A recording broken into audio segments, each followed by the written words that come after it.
I've been podcasting now for about a year, almost a year as of the day I'm recording this episode right now. Almost a year. Now, I recorded for 2 years, 13 or so years ago, and then I took a break, and now I'm back.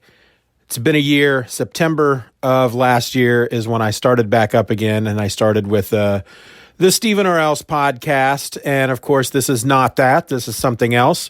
But the one thing I've learned coming back so far is that if I want to do some type of cold opening like I'm doing right now, it's really hard to just come up with something to say. So I end up sitting here just rambling about nothing at all. And that's kind of what you're getting in this one. So yeah, that doesn't bode well for the rest of the episode, does it? Or does it? Does it? I don't know. I guess we'll find out, won't we? The following podcast is going to contain spoilers, along with me, just a regular guy, talking about all the things I love, such as comics, movies, television, music, and books. So yeah, proceed at your own risk.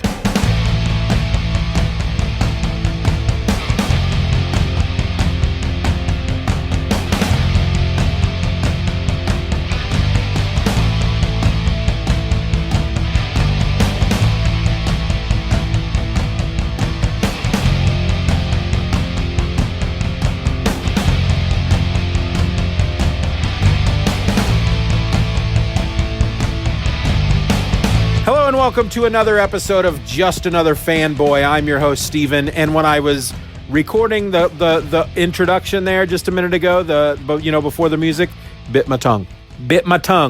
Not too bad. Just kind of a chew, just kind of a gentle chew as I was speaking. Didn't break the skin. There's no blood in the mouth. Don't know why I'm talking about blood.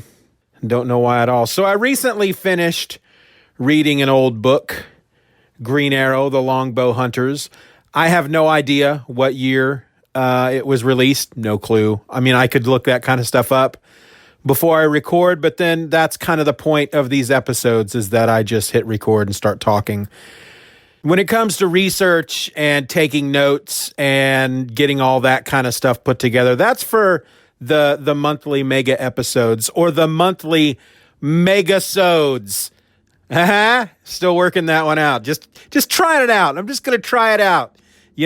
Monthly megasode. The more I say it, the worse it sounds. Anyway, so this was a 3-issue limited series from DC Comics. It would have been around 86 probably, because it came after Crisis on Infinite Earths, and that was 86. 85 to 86, I believe, if my memory is working the way it's supposed to, and it doesn't always. But this was kind of, they did Crisis on Infinite Earths. They basically rebooted, to a certain extent, the entire DC universe. They got rid of the multiverse. And so they started redefining who these characters were. You had Superman, you had John Byrne jump on Superman with Man of Steel, and then he just basically took over the character. Batman, I believe at some point they did Batman Year One with Mark Miller. I don't know if that necessarily came out of Crisis. But I know with Green Arrow, they gave it to Mike Grell, or at least he had this idea for this 3-issue series. And then a series came out of it that Mike Grell was in charge of. He didn't do the art, but on these 3 issues, he was the artist and the writer. And Mike Grell, I believe, was the guy that brought us Warlord pre-Crisis. And I remember reading some Warlord, and I remember enjoying it. But boy, I tell you, that was the one thing I didn't like about the DC digital service when I had it for about a month, is that there was like one issue of Warlord, and that I found that very disappointing. Anyway, Green Arrow, the Longbow Hunters, basically grounded Green Arrow in more of a reality. They got rid of all his trick arrows. They moved him away from Star City or Keystone or wherever the heck he was from. I think it was Star City, one of those fictional DC cities. They moved him to Seattle. And so they wanted to base Green Arrow, at least Mike Grell wanted to ground Green Arrow into a little bit more of a reality-based kind of story, because Green Arrow is just a regular dude who knows how to shoot arrows. And Green Arrow is like, he's basically Batman, who, he's Batman with a bow and arrow, because he was a billionaire. He's Oliver Queen. They had Queen Industries, and he was a guy that was out on his yacht. And I think at that point his dad was still kind of running things, and he was just this, punk kid who was just living off his dad's money. And he falls overboard on the yacht, and he washes up on an island, and then he has to fend for himself, and he kind of learns the art of using a bow and arrow. And it's been a while since I read anything about his origin. I think it was Andy Diggle, maybe. I know Jock was the artist. They did a year one a number of years ago, and I don't remember much of anything about it. And I sure don't watch Arrow on TV. There's just something about that guy who plays Oliver Queen that there's just something about him I don't like. And so I don't watch the show. I've been told that I should watch the show, and I've actually given it a try twice. But if you can't get past the main character, if the actor is just somebody, he's the main guy. The show is named after him. Arrow, that's who the show is about. And if you just can't get past the guy playing Green Arrow, if there's something about the guy that bothers you, then you're not going to enjoy the show. You can't, if you have to force yourself to like something, then it's not for me. It's just not for me. So anyway, Green Arrow, the Longbow Hunters. So he and Diana Lance, is it Diana or Dinah? I think it's Dinah Lance, Black Canary. They moved to Seattle. They're living together. They start a flower shop called Sherwood Forest. Isn't that clever? And they start getting mixed up in the local crimes happening. There's a guy out there that's killing women, and there's also somebody going around just killing middle-aged dudes, guys who would have been old enough that they would have fought in Vietnam, but none of them seem to have military records. That's kind of weird. Not Vietnam, World War II. Yes, not Vietnam, World War II. Green Arrow gets a new costume. He wears a hood. And the one thing here's the thing. I've read, this is the third time, I think, since this miniseries was released. This is the third time I've read it, at least. I remember my older brother owned the 3 prestige format books back in the 80s, and I had read those at least once, probably twice, could be 3 times. I don't know. It was a rather adult book for me for that time, because there was violence. There was, while there wasn't, I don't remember there being nudity in it. There was sex in it. So as a teenage boy, I found it quite up my street. But the one thing I don't remember noticing until this time around is the mask that he wears. It's less of a mask and more of just, I don't know if it's supposed to be a mask, because, okay, so he's always worn like this green, I guess they call them domino masks. It's just a green mask that only covers his eyes. And then then there were like lenses in them, I guess, because the eyes themselves were just pure white. But it was one full piece that just covered his eyes, right? Well, in Longbow Hunters, it's 2 different pieces, one over each eye. And the way it's drawn, of course, his art style, Mike Grell's art style is it's almost watercolors. The coloring is some of it just looks like just straight up charcoal. Some of it looks like straight up just pencils. He's just shading with lead. And then some of it looks like it's been colored using watercolors. But the things over his eyes look less like a mask and more like maybe he's wearing makeup.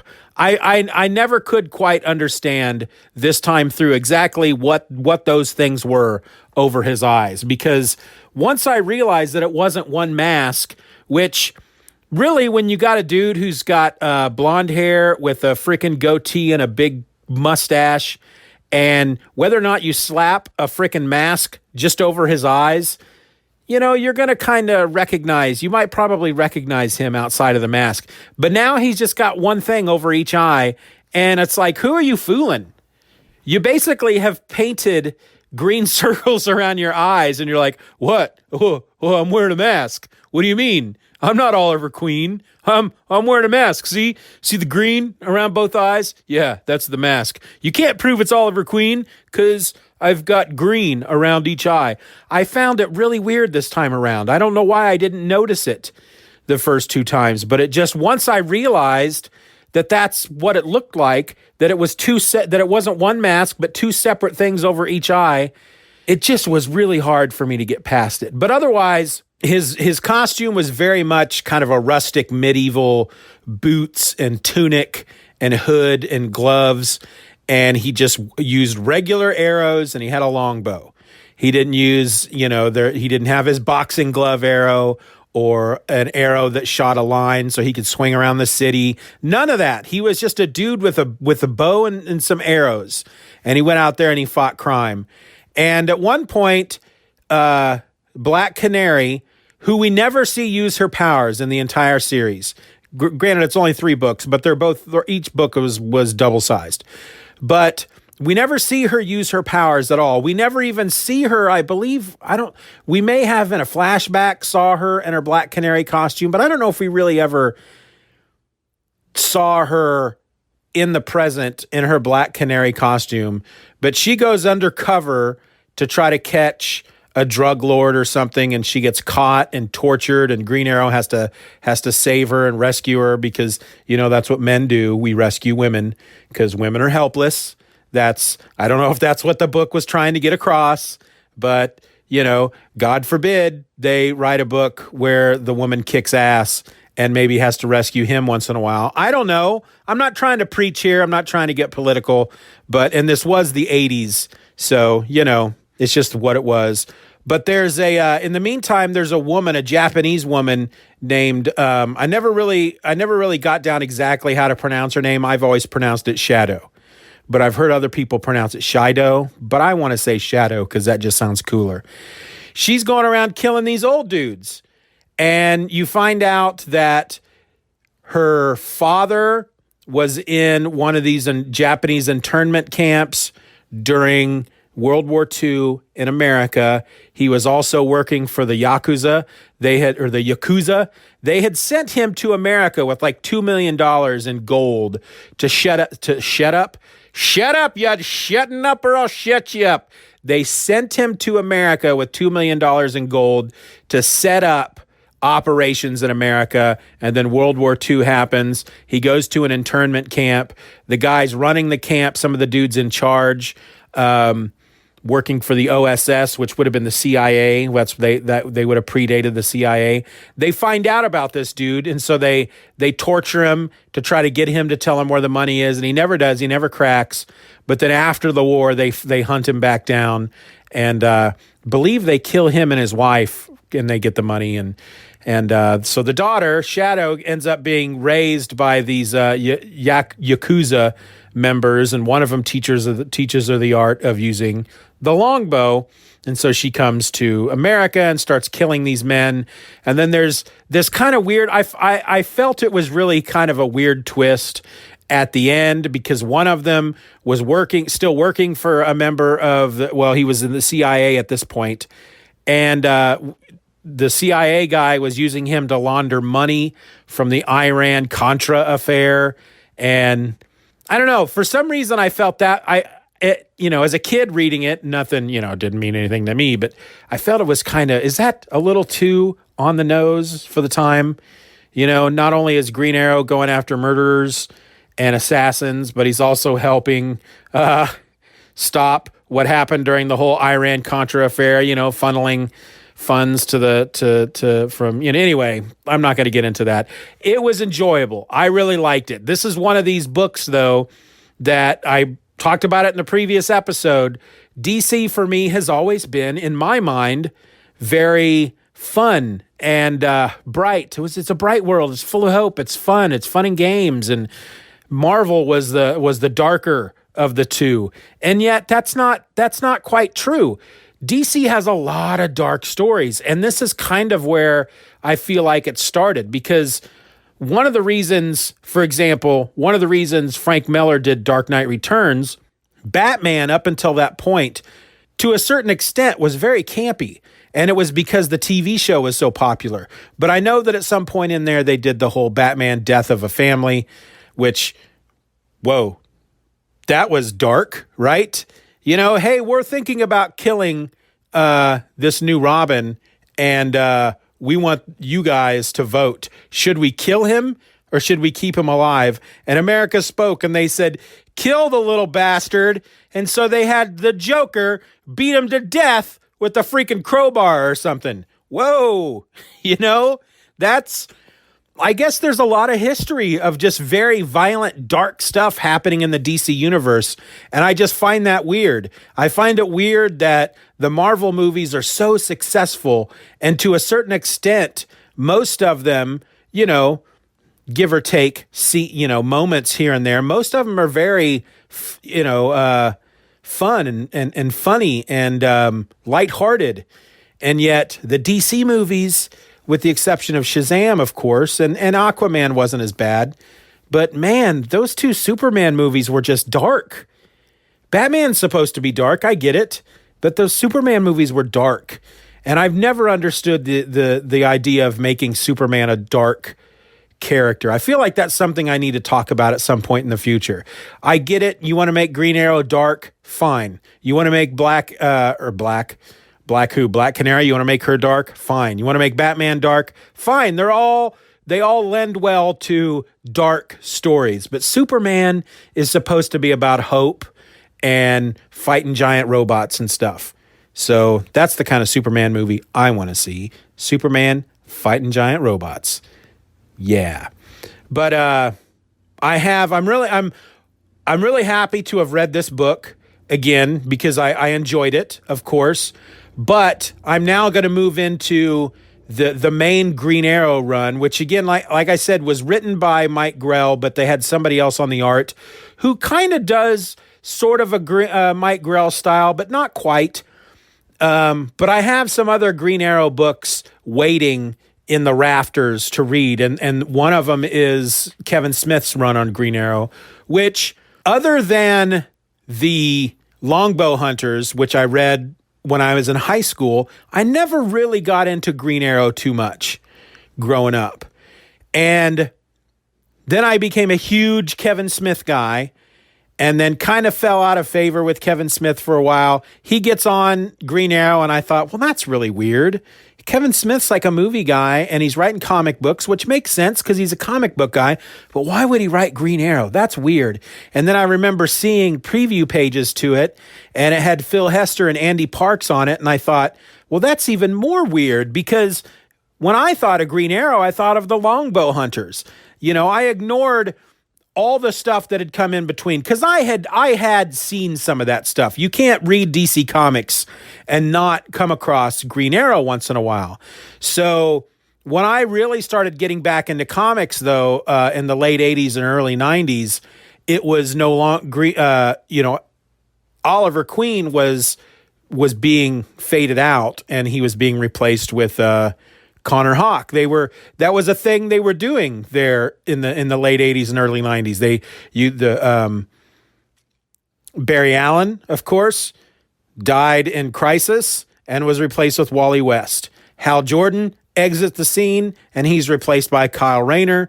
Green Arrow, Oliver Queen, he's gone. He's replaced by Connor Hawke. So they were like getting rid of a lot of these characters and replacing them with younger, different versions. And I didn't care for it too much. I didn't mind Wally West because I didn't read Crisis, so I didn't really know who Barry Allen was. So for me, Wally West was the Flash. And I read a lot of Justice League after Crisis. So Wally West, I believe, was in some... maybe he wasn't. I don't think Wally West was in... I think he might have been in Justice League Europe. Maybe? Man, I got to get back. I got to read those books. I got the first volume on Comixology. I gotta get the rest of them. Anyway, So I would run into Green Arrow every once in a while. But for me, Green Arrow in my head, when I would think of Green Arrow, I would think of either Connor Hawke or Oliver Queen from the Longbow Hunters. So when I see Phil Hester and Andy Parks on it, I'm like, this is weird. This is like kind of animated, cartoony kind of art. I'm going to give this a big, huge, fat pass. And then for some reason, I run into Quiver, the trade, at a comic book store on sale, and I bought it and I read it. And by the time I finished with it, Green Arrow had quickly become like my third favorite superhero of all time, behind Superman and Spider-Man, which is, I think, why the show Arrow disappoints me so much. So I started collecting Green Arrow at that point. So I got, sometime after Quiver, I started collecting Green Arrow. I got Brad Meltzer's run. I got Judd Winnick's run. And I just kept reading it up until I stopped reading comics altogether. And I remember when the New 52 started and they turned Green Arrow into this young guy with gadgets. And he was more Bruce Wayne Batman than Batman was. He had a team and it was all technological and he had a compound bow. And I was like, nope. This is not Green Arrow. And so I just walked away again. And I have started reading the Rebirth Green Arrow and was really enjoying that. And then I got distracted. So I just decided I'll go back to Longbow Hunters, read what they have, because they have most of Mike Grell's run on Green Arrow through Hoopla. So I'm going to read those, and then I'll see what I can read, see what I might be able to find available between that and when Kevin Smith picks up the title. And just going to be reading a lot of Green Arrow, I think, because I really like Green Arrow. I really like who Green Arrow is. And I have since gone back and read the Hard Traveling Heroes, which is a little corny. I mean, I understand that for the time, it was this great social book. It was very, said a lot of things that books weren't saying back then. It was very socially aware and talked a lot about racism and class and all that. But you read it now and it's like, okay, they're really heavy-handed with a lot of that, and it's really kind of corny.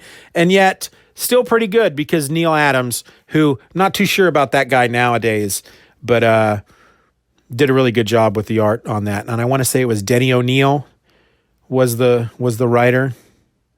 So yeah, Green Arrow. Green Arrow, I believe, was in Meltzer's Justice League run as well. And I remember kind of liking it. But Longbow Hunters, if you haven't read it, if you're reading Green Arrow now, if you consider yourself somewhat of a Green Arrow fan, you should probably go back and read the Longbow Hunters. I think it's one of those that's required reading. For me, the Longbow Hunters is to Green Arrow what maybe Year One or The Dark Knight Returns is for Batman. I'll just say that. I'll just put that out there right now. But I think that's about all I'm going to say for this episode. So let's just wrap it up. If you want to email me, feedback@StephenOrelse.com. You want to join my Patreon, patreon.com/StephenR. Yeah, that's the stuff. I'm a proud member of the Comics Podcast Network. You want to find more comics podcasts, go to comicspodcast.com. All of those links will be in the show notes. Always got to say that, because they're going to be there, so you don't have to worry about writing them down. So until next time, whenever that episode may be, it could be tomorrow, it could be next week. I'm Steven, and I'm just another fanboy. Be nice to each other.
Bye-bye, Daddy. Good job.